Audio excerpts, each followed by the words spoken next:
Massimo, you want to kick us off? Oh yeah, that's your job. Has been for 4 years. Like I should know that sort of stuff, right? Okay. Oh, that's nice. I don't have my introduction. Oh yes.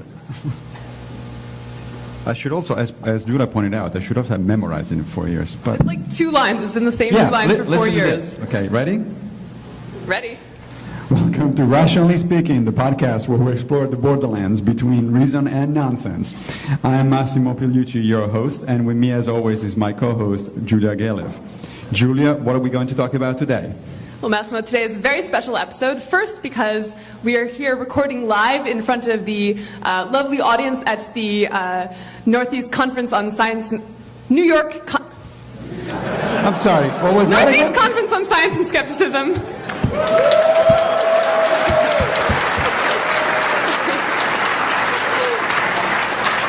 And secondly, because we have an amazing guest that we're very much looking forward to chatting with on the show today. Our guest is Krauss, who is a theoretical physicist and cosmologist at Arizona State, as well as one of the biggest and arguably the best science communicators in the world, having authored such bestsellers as The Physics of Star Trek, and more recently, A Universe from Nothing.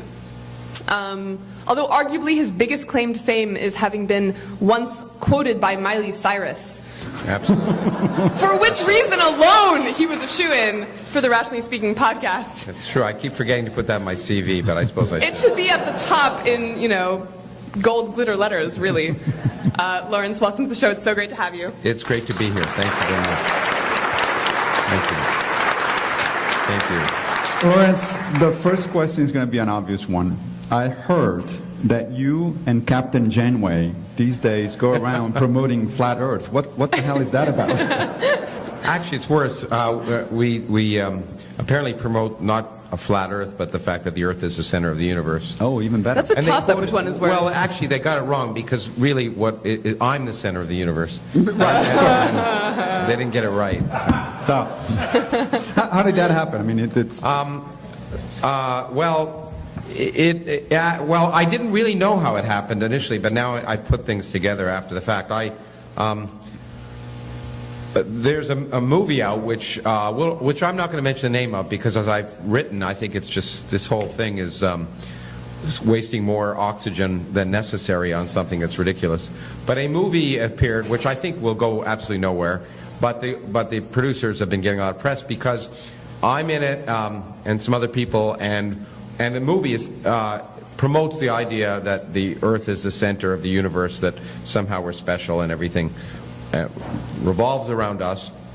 And moreover, actually, I understand one of the producers is also, and I find this poignant and appropriate, he also is responsible for arguing that the Holocaust never happened. Oh, there you go. And I actually think that's great because people will see this and realize that it's this obscene nonsense in one area is obscene nonsense in another, and so it'll help remove any credibility whatsoever. But anyway, what direction do you think that's going to go? Like, are the Holocaust deniers going to go, oh God, he's a geocentricist? Yeah, no, that's embarrassing. It's funny. My hope is, I'll tell you a story about that because a lot of people want to debate me about various things, and so I had a policy I used to have. So I'd get these questions from creationists, and they always say things like, well, how do you know this, and you haven't quoted this, and you don't know about this evidence of this fossil with dinosaurs and human walking together and all this nonsense. And then so what I like to do is I tell them, do you believe in UFOs? And of course not, And I say, well, how do you know? Because there are UFO people who want to always be on stage with me, and they always say things like, well, you don't know about the 1946 episode in Croatia where 6 people had their navels, whatever, anyway. And wait, I want to find out what happened to their navels. Yeah, well, I can't, it's a public, okay. I can't tell you. But it's anyway, a family show, right? Yeah, exactly. So anyway, what I love to do is I say, to these people who tell me that I need to know the details of their favorite creation story, I say, do you believe in UFOs? And I say, no. And I say, well, you haven't followed this story in Croatia, blah, blah, blah. And then to the UFO people, I do the same thing. I said, do you believe in creation? And they go, no, of course I'm scientific. I don't believe in that. And then and it works wonderfully, because if you can show the one set of people that there's a bunch of nuts, it only once, however, I met a UFO creationist, and that was not. But anyway, in this case, I think what'll happen is, I hope, is it'll do just that. Though people will people who like to think that they're scientific, but of course they don't buy this aspect of science, but they think that's ridiculous, like the Holocaust really happened, and they'll say that's ridiculous, that they'll realize that anyone who promotes both is probably not credible. But anyway, I didn't finish the story. So what happened is they interviewed me. I thought they used footage of me. I'm on far too many things, and I thought that they just used footage of me from another interview that maybe they bought, and I'm very careful now about allowing rights for anything I say, just so you know, to go anywhere else.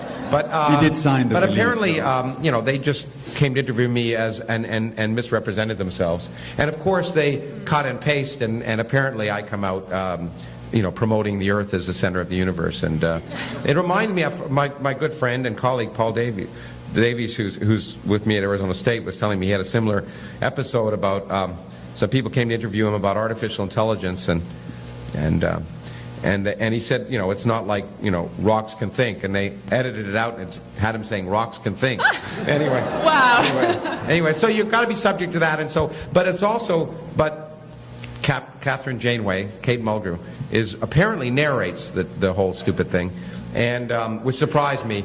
But after I wrote a piece in Slate about this, she's come out and said she didn't know what it was about either, although she narrates it. So so happily, the two sort of people that are known in the movie have both come out and said it's a piece of garbage, and hopefully that will help. Maybe they tricked her into narrating by giving her a script that had just, the actual script for the movie, but at the beginning said, none of this is the case. Yeah. And so she read that whole thing, and they just edited that out. Well, it could have been, to be fair, she just may say, a narrator of a TV show like that actually often has very few lines, just sort of introducing and saying some wowies, everything. So let's give her the benefit of the doubt. And but in any case, bottom line is, sure, it's fun for a lot of people that this happened, but now let's just forget about it and let it drift into the dustbin of history. Sure, let's talk about serious stuff instead. Yeah. So the last year or so have been great for physics. Yeah. The Higgs over here, the gravitational waves over there, Yeah. that sort of stuff. Now, most of the people in the audience probably know at least some of the sort of the basic science. What I'd like to talk about with you is the big picture. What do you take out of these things and whatever else is going on right now in theoretical physics in terms of what do they tell us, big picture wise, about the world that we didn't know before? Is there anything shake up that is going on in the fundamental physics community and cosmology community? Yeah, well, I think actually they are the most surprising thing about all these developments is that they suggest that some of our ideas were right. It is, if you're a theoretical physicist working in your room at night or with your students, it is the weirdest thing. Not working and not with your students. Well, no, working okay. at night alone or working during the day with my students. Let's make that clear. You don't edit it out.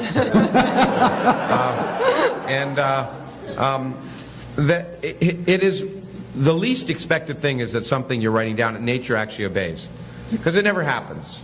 As I say, most of the time it doesn't happen for me. And it's really surprising when these ideas that have been developed that are in some sense very speculative, relatively wild extrapolations from what we know, actually correspond to nature. So the discovery of the Higgs, for example, is something I was sure the Higgs didn't exist. It was just too slippery an explanation. It was simple, but I thought nature would surprise us. In fact, I'm always surprised when I'm not surprised, because nature, the imagination of nature is. You're meta surprised. I'm meta surprised, okay. Exactly. To use a philosophical term. But the imagination of nature is much greater than the imagination of human beings, and so.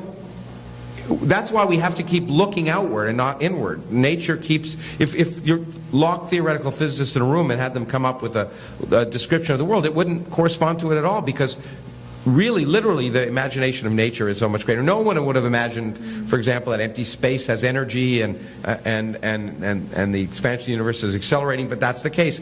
At the same time, the Higgs particle is related to the idea that there's this invisible field throughout the universe that you can't detect, which sounds like religion. And they don't call it the God particle for well, nothing. Well, one person called the God particle is a bad name. I wrote a piece, as you probably know, called it the godless particle.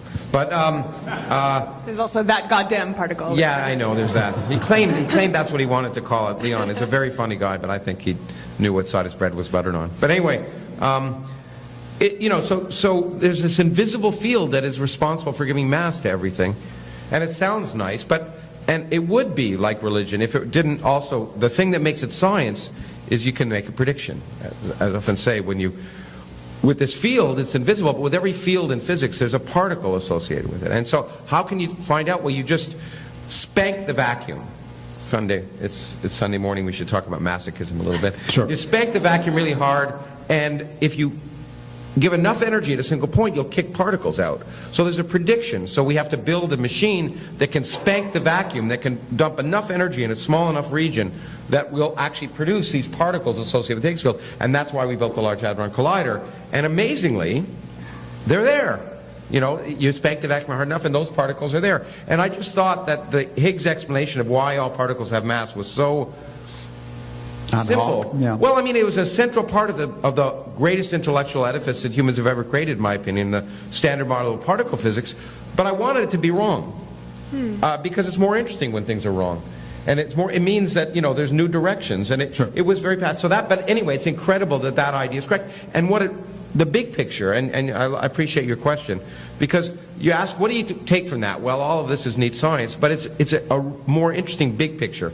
The thing I take from it is it reinforces that we are here as an accident, just a sideshow in the cosmos, an irrelevant sideshow that doesn't make any difference, just in case it wasn't clear to you. I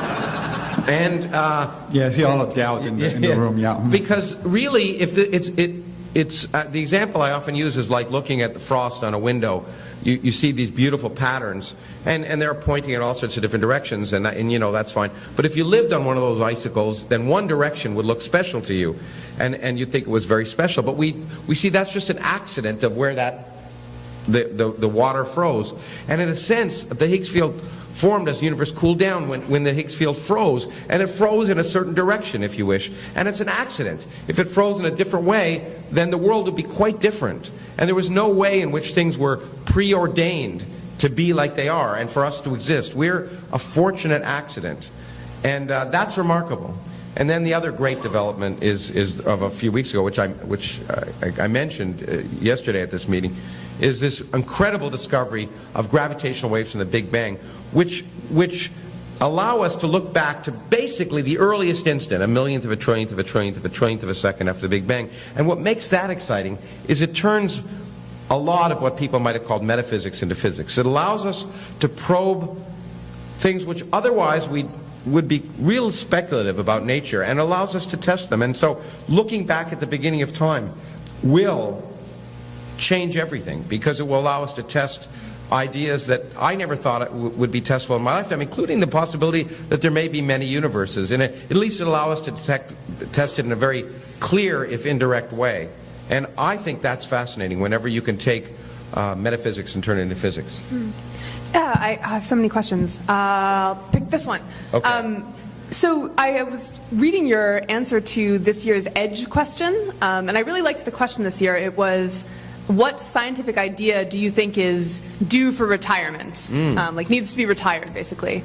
And there were a bunch of good answers, and yours was really interesting. There are some bad answers as well. I said interesting. There always are, yeah. But anyway, interesting we won't go there. Both. So Lawrence, you said the idea that needs to be retired is that the laws of the universe were sort of predetermined. Preordained, yeah. Preordained, exactly. And you said, actually, I forget your exact wording, it was, something like, it seems much more likely, or like it might well be the case that the laws are the way they are by accident. And am I fairly quoting that? Yeah, I think so. Okay. I forget what I write. You forget what shows you appear on, you forget what you write.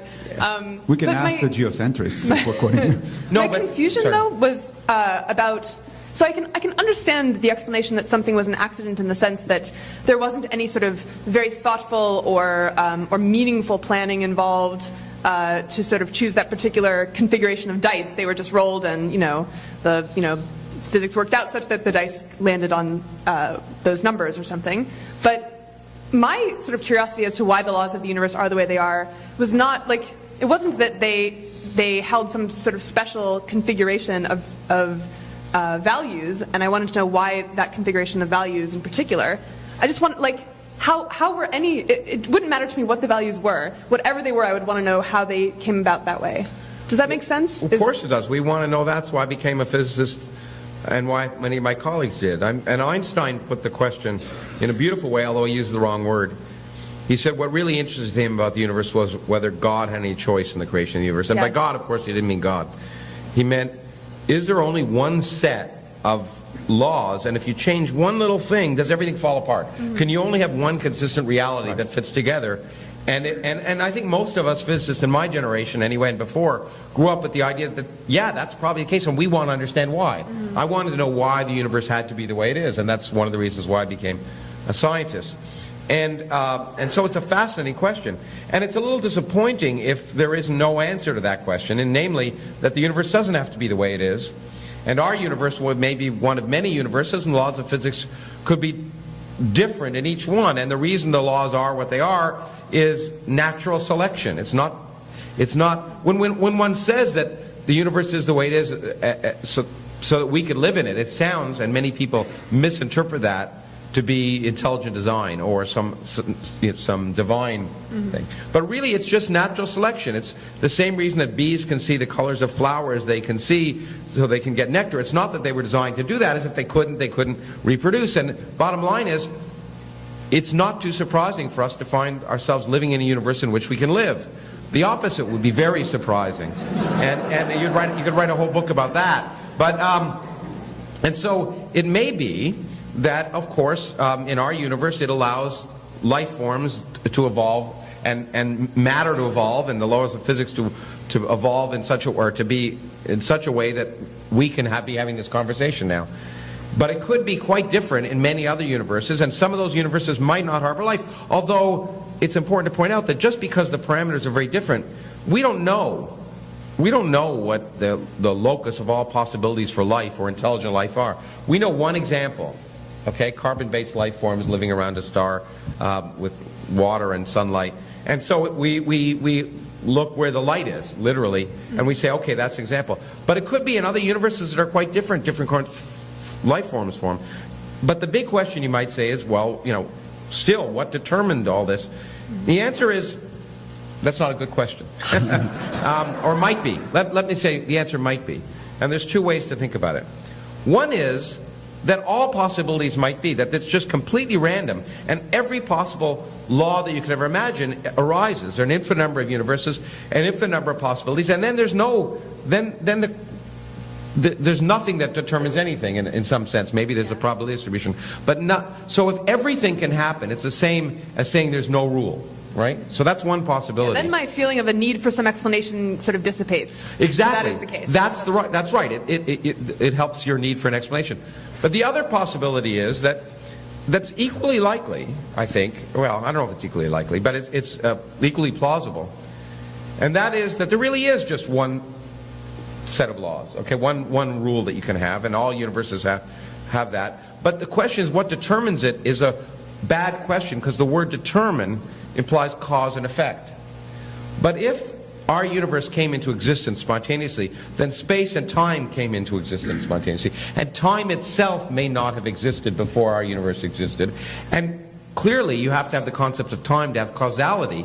And so the question, what happened before, or what was the cause, may not be a good question. It's something that seems intuitively reasonable to us. But the whole thing about science that makes it so wonderful is it's taught us that our intuitive reason is suspect. We have to question ourselves. It's the meeting about skeptics. The hardest person to convince of anything is yourself. We always have to question what seems natural, what seems sensible. That's what we learn in science. And sensible questions, as my friend Richard Dawkins would say, common sense arose in the Pleistocene in Africa so you could avoid being eaten by lions, but not to understand quantum mechanics. And therefore, yeah, that wouldn't be useful against lions, no. Yeah, exactly. I mean, you could calculate the wave function as you're being eaten, but nevertheless, So therefore we have to realize that these things that on a human scale seem natural are really myopic. And I think that's the beauty of science, is making us uncomfortable. Okay? And I've said that before, and I worry that it'll turn people off. But part of the job of science is to make us uncomfortable, because it forces us to push our boundaries. And it does that by experiment, not by revelation or pure thought. But the experiments say, this is crazy.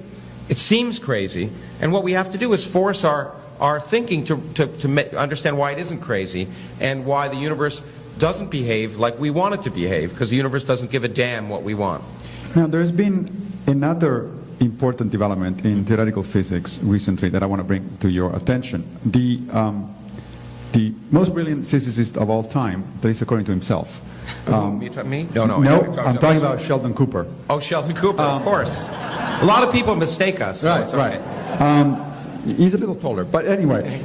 So recently, as in last week, he actually abandoned string theory as a field of research. Right. And I know that you got your own little problems with string theory. So what's the... He listened. Was Sheldon right? Yeah, exactly. I've been on the set of Big Bang Theory. Yeah, was Sheldon right? What do we make actually, of I think Sheldon was wrong, and I'm sure he'll go back to what he's doing. But by wrong, I mean, look, string theory is the least successful great idea of the 20th century. But it is a good idea. It just hasn't performed as advertised or hoped. Now, I don't know if he's here, but I was talking to a physicist who was saying I was unfair yesterday when I was talking about string theory. You can't be unfair. But anyway, but you know, the mathematics of string theory has been quite useful in other areas of physics, but that's not why I think string theory was proposed, and that's not what it was claimed it could do. So string theory is a very interesting idea to try and resolve this key problem. Quantum mechanics and general relativity can't be put together into a consistent theory.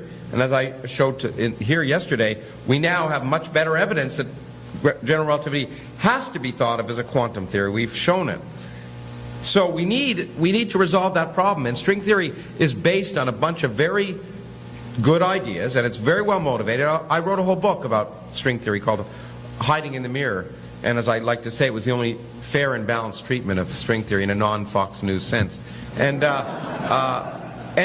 there's a lot of good reasons that we've been driven to it, but there's no evidence that it's correct in any way yet. It's well motivated, but it hasn't explained anything about the universe that we didn't understand before yet. I mean, any physical phenomena. It's not made any predictions. And it's unfortunate in some sense, because the success of the Standard Model that we were talking about, it was very frustrating for physicists like me and some young people who may be doing physics in the audience up till this last year.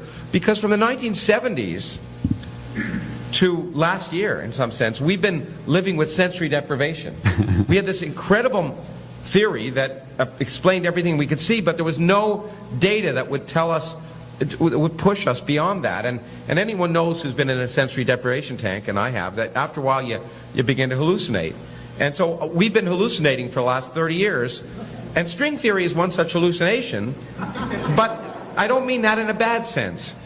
Because no, some hallucinations are good, absolutely, yeah. And I mean, in physics, I get paid to hallucinate. I get paid to think of all sorts of possibilities, and most of them are wrong. And that's one of the other things that, the problems I had, one of the reasons I sort of spoke out about string theory was that one thing we don't convey to the public is that most ideas are wrong. Most experiments are wrong, too, the first time they're done. And so, I don't think it's fair to the public, and I said this to my friend Brian Greene, who lives in New York, and I think he was offended at the time, but I think he maybe almost agrees with me now. That it's not yet ready for prime time.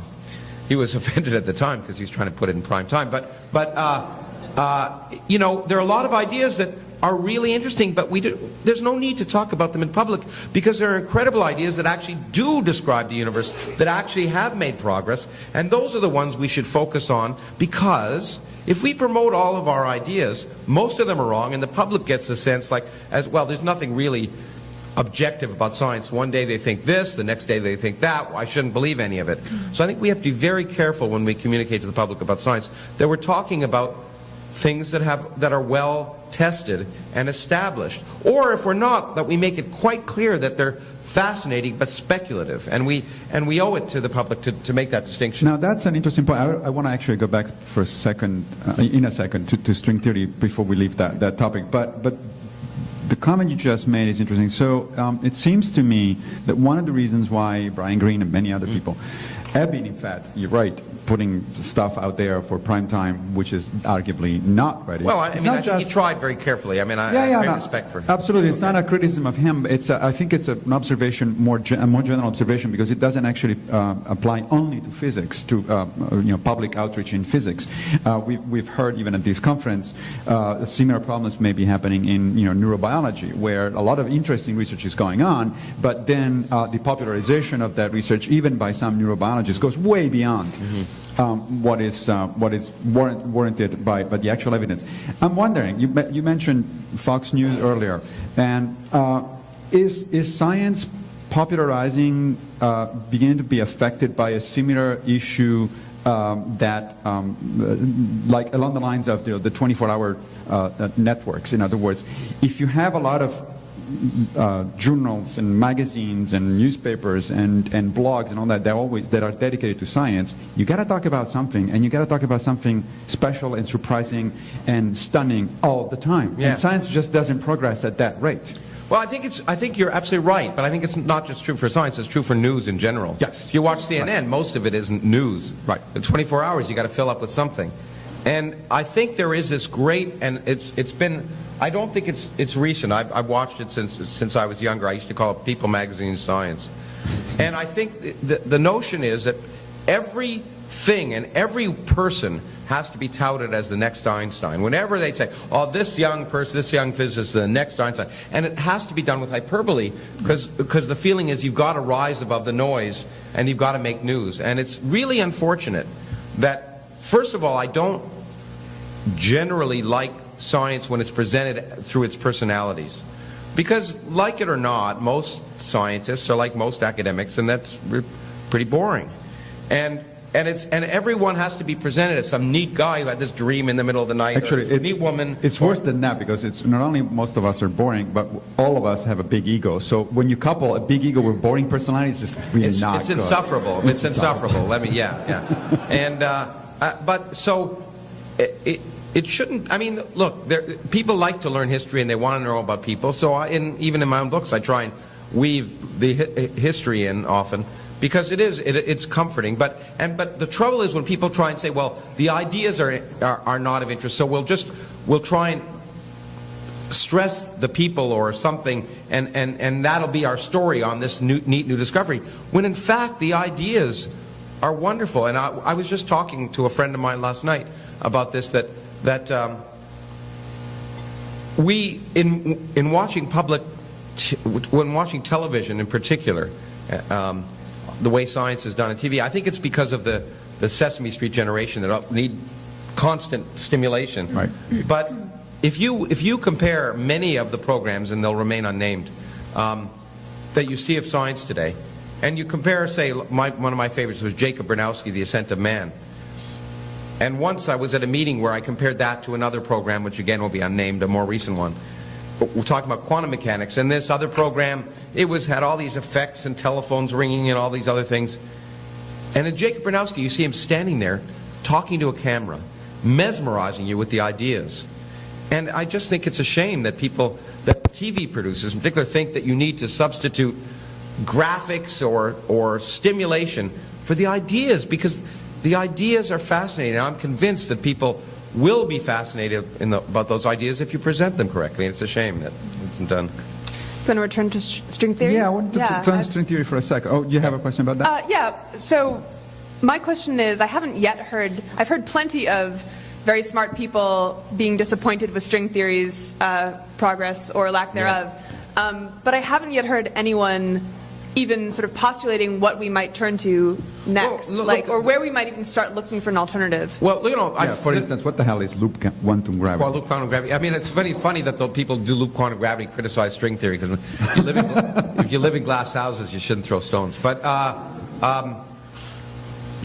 the key point, and I've emphasized it before, is the reason string theory is so popular is essentially the only game in town. Now, there's this other game, but I'd have to say, among most physicists, they think that string theory is more compelling. It really is the best idea to try and unify gravity and quantum mechanics, but the best idea may not be the right idea, and it's not, and this is really important. Elegance doesn't matter in physics. We have a generation of young. One of my problems with string theory, and it's going away now that we have data about other areas of physics, because the rats are leaving this ship. But there was a generation of young people who seemed to think for a long time that complicated or difficult was the equivalent of great. And it's not in science. What's great in science are ideas that actually work. And it doesn't matter how, you can't substitute beautiful or elegant or complex mathematics as an excuse for important. And so that was sort of what was sad to me about the heyday and hoopla over string theory, is that I met a lot of young people who seemed to think that the more complicated, the more difficult, the more complex mathematics you did, the better.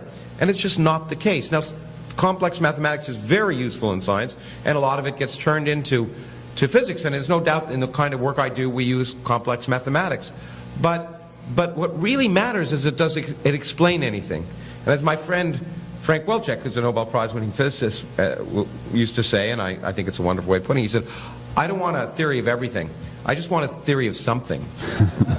Right. Speaking of theory of something versus everything, so one of the problems, as far as I understand it, and I'm not the physicist, and I don't play one on TV either, with string theory is the following. It's not just, as you pointed out a minute ago, that, well, so far it has failed to make predictions that are testable empirically, so it has not made empirical contact, which is a problem in and of itself. But from my understanding, there are some versions of the theory that actually are being presented as sort of not one theory, but a landscape of theory with a very, very, very large number of different solutions. Now, this has been an interesting discussion to me, because what that means is that since this number of different versions of the theory is so high that it essentially becomes impossible in principle to really narrow it down to, well, this is the right place on the landscape. Well, what happened is, some people have been starting to ask, well, then if you go that direction, are you really doing science at all at that point? And interestingly, I want to know how you think about this. Interestingly, the response from some string theorists has been to basically bite the bullet and say, yes, this is going to be a new way of doing science. Science will have to detach itself, at least in part, from empirical evidence and just rely on the compelling mathematics. I take it you're skeptical of that sort of thing. Yeah, of course. I think people have argued a lot of things before they make progress to justify what they're doing. It's happened in science, and then you make progress, and all of that goes away. The origins of string theory was in an idea of trying to explain the strong interactions in the 1960s, the fact that there was particles kept being produced and the theory seemed to make no sense and produce infinities, and it turned out you could get rid of those infinities if you had a 26-dimensional theory based on strings, and that was the origin of string theory. And physicists were so desperate to explain this, all these new particles that were being discovered in the 1960s, that some of them bought that or were willing to argue that 26 dimensions actually existed rather than have those infinities. What happened is we came up with a good theory of the strong interaction that explained everything, and that went away for a while. Now, it turned out that those ideas could be then applied to another theory that had infinities, namely gravity, and a lot of people bought into it. Now, the notion that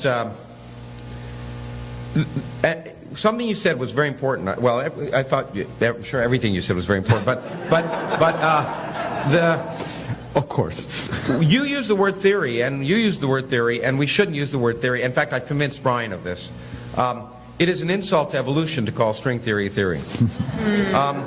And it's really important, because people get the impression that since the colloquial term for theory is very different than a scientific term theory, that theories are just some ideas you have and it's fun to think about. But theory, of course, is the highest level you can attain in science. It's something that's been tested over and over again. Quantum theory, general theory of relativity. These are things that are, or evolution. These are things that have been tested over time and work effectively. String theory is none of that. Moreover, as we have excitingly discovered, it's not a bad thing.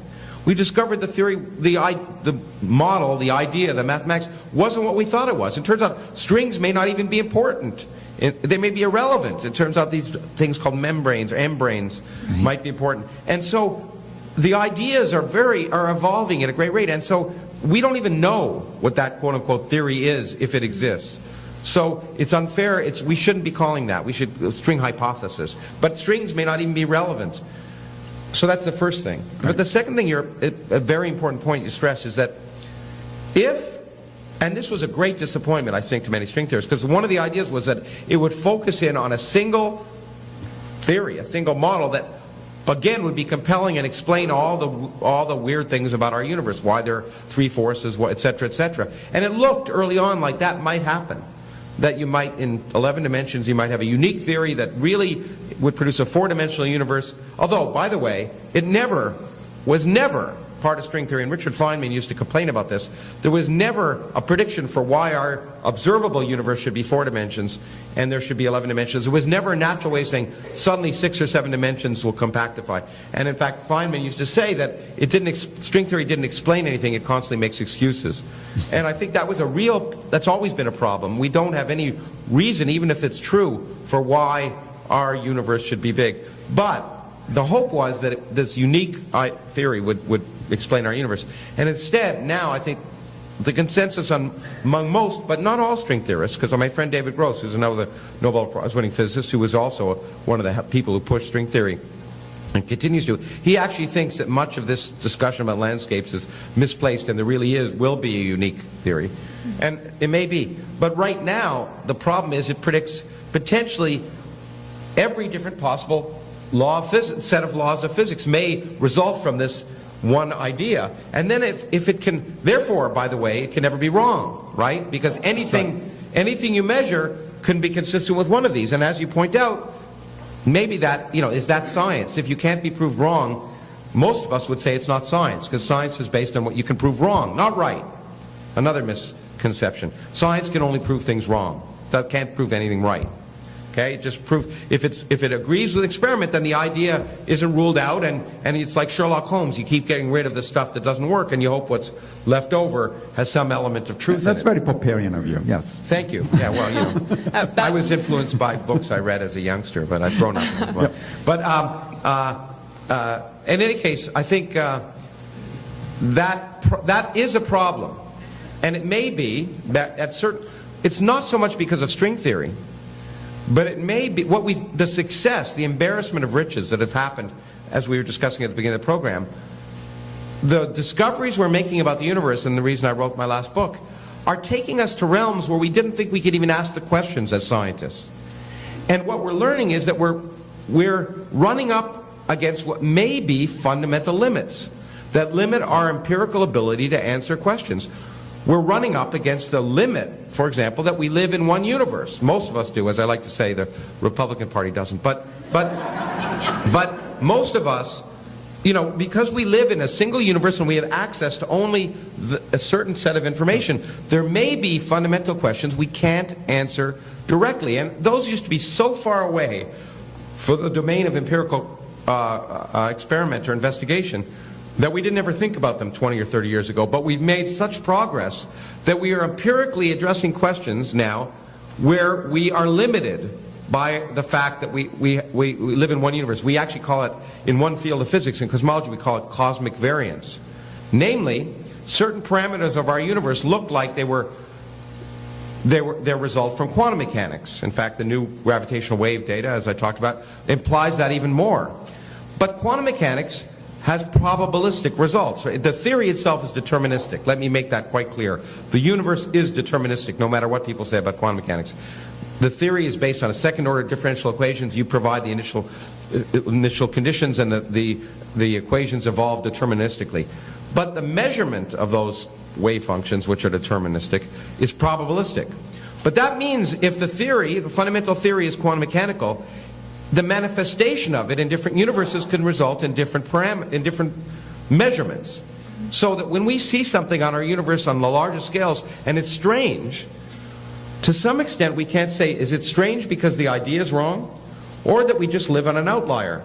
That this particular manifestation of an underlying probabilistic distribution, we're just not typical. We're just in an outlier. And that is a real problem because when you see these strange things on large scales, you don't know if it's an accident of probability or real. It's like doing medicine and epidemiology. Okay, how do you do it? You get a large medical study involves 2 patients, okay, or 1. Let's say you do a study with 1 patient and you see they're 7'4". Okay, say, well, does that imply all humans are 7'4", or should I understand human physiology by assuming all humans are 7'4", or did you find a basketball player by accident? And that's the question we have to ask about the universe as a whole, and we don't know the answer. Right, the principle of mediocrity may not apply, basically. So the idea is that it's a reasonable principle to start with. Right? If you don't know anything else, you assume that you're about in the middle of the distribution. And it works because but you may not be. The probabilities tell you that most of the time you're in the middle of a distribution. Right. So it's a good bet. Yeah. But, so we've touched on maybe 3 times so far in this conversation criteria for evaluating theory. Am I allowed to call these theories? You can call whatever hypotheses. You want. Speculations, Yeah. dreams, hallucinations, whatever. And so you've touched on the criteria of simplicity and your sort of preference against using that criterion in the case, say, of the was it the Higgs boson? Yeah. Yeah. And on the elegance criterion. There's only one criteria. I mean, it's not a forgive me, it's not a philosophical question. There's one criteria. Does experiment determines whether when you're in the phase where you're deciding what to even spend your time, thinking about before you get to the point where you're trying to design an experiment. Well, what people do, and this is very clear and appropriate. It may not sound that way. People pick the ideas that they find attractive, and they work on them. And that's why I meant it's wrong for Sheldon to give up, because if he thought it was really beautiful theoretically, he should continue to push it and not give up until he knows that it's wrong. And so it's really important. Yeah, I actually think it requires 1,000 points of light. I think when science is healthy, it requires people to look at a lot of different directions, not just one. And we don't know which direction is going to be fruitful. And the only way you can work for 20 years on an idea is if you have some inner feeling that it must be right. And that's fine, that you might call that faith. But the difference between the faith of scientists and people in religion is you may have faith that this idea is correct, but the second you discover it's not, you throw it out like yesterday's newspaper. That's the difference between the faith of science and the faith of religion. But of course the problem in part, as we've been discussing, there you go. But the problem, as we've been discussing with string theory, actually the 2 problems are, first of all, that has been, you just presented this model, which I think is correct, of science as essentially a shotgun approach to things. That's why the National Science Foundation funds, and should actually even more, a variety of projects at possibly a lower budget than you would otherwise, because you don't know. You cannot predict which one is going to actually pay off and which one is going to be turned out to be a dead end. But the problem, it seems, that in fundamental physics over the last several decades is, in fact, that string theory has been almost the entire game in town. And some people said that's I agree with you. I mean, what we used to say, I don't think it's so much anymore, but in the 90s in particular, what people were upset about, and rightly, was that the only people who were getting jobs were young string theorists who actually what they'd shown is that they were smart. But that's it. I mean, they did very complicated things, but none of those things had implication. And people who were working in other areas, including what you might call phenomenology, what we call phenomenology, which is trying to explain experiments, were not. And that was an unhealthy situation, I think, because it was sort of a monopoly. Now, on the other hand, it's not so bad to give smart people jobs in academia. Usually, and in fact, as a chairman of a physics department, that was my criteria when we used to hire, and it still is when I try and hire people, is not so much that what they're working on is important, and we, of course, that's one thing, but good people is to hire someone who you think is going to be good and be good in the long term, because things move on. And so it's not just someone who's working on something that's hot now. What you want to do is hire someone who has the capability of moving with the field. Right. And therefore, one of the things that's useful is to hire smart people. Now, we're almost to the Q&A, but I want to pick your brain about something else. So you mentioned at some point a few minutes ago the word natural selection, which of course is a concept that it's important from biology. And as you know, some people, particularly Smolin, have been proposing this idea of sort of cosmic natural selection. I looked into it as a biologist, And it's garbage, I don't, right? Yeah, I don't buy it. Oh, I don't buy it either. You know, the key is a key point, and you know this, but I'll talk. Sure, go ahead. Really? Is that? No, I know we're in agreement here, but because one of the things about the thing about biology, natural selection, as a precursor to evolution, is it requires a distribution. Right. It requires replication, and with variation. Though natural selection is just one part of evolution. If you didn't have a distribution of genes in a population and replication, then natural selection it would act, but it wouldn't have the effect it has. And what's ridiculous about and Lee is a friend of mine, but I was very upset or disappointed when he wrote a book. Basically, it said, there's cosmic natural selection and evolution. The universe the information from one universe evolves into the next universe, and somehow that leads to. There's no evidence of that in science. Natural selection may operate in the sense that we are selected to be in a universe that we're in, but that's not the same as evolution or adaptation in any sense. And it was an example, in my opinion, of exactly what I said you shouldn't do for the public. Because I know that Lee wrote a paper. It was a speculative paper. And that's fine. I have no problem with publishing speculative papers. But what I have a problem with, and I apologize, Lee, if you're listening to this, but what I have a problem with is when you take those speculative papers, which deserve to be there, but most of them are going to go by the wayside, and write for the public as if it's somehow well-defined, well-accepted theory among scientists, because you're doing everyone a disservice, in my opinion. And Professor Krauss just passed Biology 101. So, should we go to the Q&A? I guess we should. How much, Jamie, how much time do we have for Q&A? 15 minutes. Right? Oh, great, yeah. So, okay. Yeah. All right, so I think Jamie's going to go around with a mic? No. A line, okay. Can we have this mic live? Great. And Brian. And so most of our audience knows Brian, who helped us put together Stimulus Response.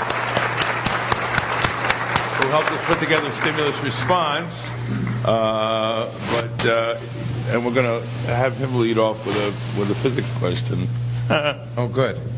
All right. Is this on? We can see you now. Great. Hi. So I'm a string theorist. Some of my best students are string theorists. I just wouldn't want my daughter to marry one. That's I told my wife the same thing. I just want to say, first of all, I agree with nearly everything you said about well, that's right, theory. Of course. And yeah, and I think most of my colleagues, we're not the youngest generation of string theorists. Yeah. We're among them. Would agree that string theory is essentially a failure as any kind of predictive theory, and as well as so far. Unified but the game is not over yet. Right. But the question I wanted to ask you, and the point I wanted to make, is that the idea of string theory as a predictive theory and as a theory that is a theory of everything is what a tiny minority of string theorists use string theory for these days. So what I do and what most of my colleagues do is use string theory as a theoretical tool for understanding strongly coupled problems. The mathematics of string theory have been very useful, imported into other areas, in particular strongly interacting theories, and so there's been fascinating results. And so one can't deny that. But if you're as old as me, and I'm a lot older than you, yeah. that it's sort of ironic to see those very people who are touting this as potentially theory of everything saying, no, what's really useful is a tool in these other areas. It is, but it's a huge disappointment compared to the other thing. And I completely agree. But do you think it's fair to call it a failure, even though it's had what I view as quite amazing accomplishments as a theoretical tool? So it's a theoretical tool that is not a failure. Okay. But as a model for understanding the world, in particular for understanding the four forces of nature and unifying gravity and quantum mechanics and predicting the fundamental parameters of the world, that's been a failure. Yeah, that's what it was designed absolutely. for. And what's great about science is it's true about all of science. You never know where it's going to lead. So good ideas are useful in many, and string theory is an example. Hard work generally pays off. And there was a tremendous amount of hard work developing the mathematics of string theory, and it's paid off in another area. There's no doubt about it. Not if you're Sisyphus. But the thing is, now I'm confused, because Can we have an example, very briefly, of something that string theory was actually useful for, in terms of science, not in terms of developing more complex mathematics? That's great. Well, so one thing that is currently under consideration is using this idea of holography, or ADS-CFT, to study systems in condensed matter physics. So I think it's not completely clear if there's an experimental prediction tied to this yet. But no, there's even for understanding, that sounds like the same kind of problem. But but there's what you're working on actually. And by the way, one of my students is one of the people who applied string theory to condensed matter. I'm very pleased with his work there. But another area is that many of you know I've written about Richard Feynman, and Feynman developed these things called Feynman diagrams, which are what we use in particle physics to try and calculate processes. And literally, it was problems with those Feynman diagram calculations that led people to the notion of string theory as a different way of solving this problem in the 1960s. And it didn't, okay? But it turns out that what string theory gives you is a mathematical tool that allows you to sum an infinite number of Feynman diagrams, which you couldn't do in any finite time without that mathematics, and try and get results about theories for which you couldn't get predictions before, strongly interacting theories. So that's where I think the mathematics of string theory has been quite useful. Yeah, I agree. Okay. And can we have a next question? Yeah. As a reader of a layman, or just a reader of science through the popular press, when it was reported that neutrinos are measured to go faster than light, my first thought was, I'll just wait till they correct themselves. But how did you experience that? Well, of course. Can you repeat the question? Yeah. So the question was, as a lay reader, when we first read that neutrinos travel faster than light, he didn't add that, but that's my idea. He wisely assumed that you just wait till it corrects itself. And by the way, that should be your response to any new result that's quoted in the press. Is to be no, I'm serious. I mean, not just to casting aspersions on the press, and they deserve that. But it's that you should be skeptical. That's what this whole thing's about. And so, if something's been done once and it's surprising, most surprising results are wrong.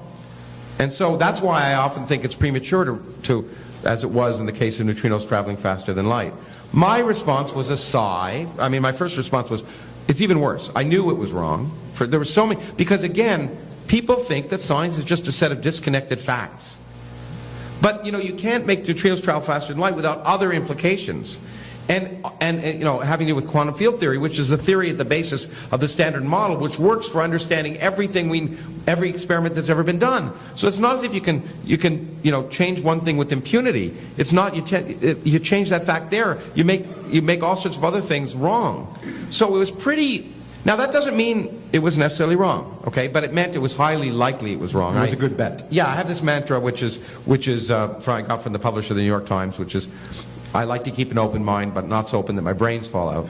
And my argument, and I think Massimo will appreciate this in particular, I knew it was wrong right away, empirically, because the experiment occurred, these neutrinos were generated in Geneva, and they were measured at a tunnel in the Italian Alps, basically, and they arrived 60 nanoseconds too early, and nothing arrives early in Italy. It was That's just right. That's right. No, that's an empirical law. Next. Hey, so when you were talking about the bounds of only living in one universe, I was thinking there's all the theories about having the multiple universes and all of that stuff. I'm probably not I completely understand this, right? But could there ever be a situation where like multiple universe would exist in a way that they could interact or expand in each other? And like, how would our universe is expanding and all this? We don't even completely understand the stuff that's making it expand and making it accelerate, expand. And what would happen? Yeah, would they collide? Together? Okay, so the question was, with all this talk about multiple universes, is there any way that they might actually interact or collide in a way that we would therefore know about them? And the answer is, in principle, yes. And there's some ideas that would allow that to be the case, and some string theory proposed explanations of dark energy, which are unlikely to be correct, have argued that there's some impacts of other so-called brains, that we live on this 4-dimensional brain, and there are other brains in an 11-dimensional thing. Spelled how? B-R-A-N-E. Just clarify. Okay, yeah. Not the stuff with the neurons inside. Although they also have argued, it produces something called Boltzmann brains, which is an AIN. But anyway, we won't talk about that. and so you can imagine, think of these planes that are somehow moving and vibrating in extra dimensions, and maybe they interact, okay? That's possible. Highly unlikely, but possible. But the most well-motivated versions of multiple universes suggest quite the opposite. And that is, and what people say, well, look, if the universe is expanding, what's it expanding into? The point is, it doesn't have to expand into anything. And the idea of inflation, which now has more justification because of these results of the last few weeks, tell us that, in fact, the way inflation works is that the universe gets stuck in this metastable state, and it starts to expand exponentially. And one region of it sort of falls out of that. It's like sort of a phase transition happens, and that creates a big bang in that region. That region experiences what our universe has experienced since inflation. But what happens is, in between those regions that are falling out of inflation, the rest of space is expanding exponentially. So in fact, they're getting further and further apart, if you wish, and it suggests that there is this multiverse of universes, some of which are just being born right now, and other ones which may be dying right now. But if you wish, the space between them is expanding exponentially, and more space has nothing in it. Most of the multiverse has nothing but empty, exponentially expanding space, and there are these small pockets of universes, and in each universe, it turns out the laws of physics could be different. So in that case, although every individual universe, including our own, could expand exponentially once it's created, as ours are now, the region between them is getting further. And if I haven't confused you enough, let me say something remarkable about general relativity, because it's very non-intuitive. If you create a universe a bubble of a universe which from the inside is expanding exponentially, if you were looking at it from the outside, as Alan Guth I think first argued, it would look like it would collapse into a black hole. So it looks like it's getting smaller from the outside and it's getting bigger on the inside, and that's allowed in general relativity, and if you don't like it, well, tough. I'm not sure if this is turning into an episode of Fringe or Doctor Who, but anyway, Okay. Next. Sure. So you said something earlier, and I think I understood you say that quantum effects are deterministic, right? Well, quantum theory, the quantum mechanics is deterministic. Okay. It's a deterministic theory. The measurements are not deterministic, they're probabilistic. The underlying wave function is completely determined, but when you try and measure that wave function, you'll get results which form a well-defined and completely determined probability distribution. So the probability distribution is determined with 100% preordained accuracy, if you wish, but what you measure is at each experiment is you measure one test of that probability distribution. So it's only when you measure it, you're saying it's probabilistic. Your measurements are probabilistic.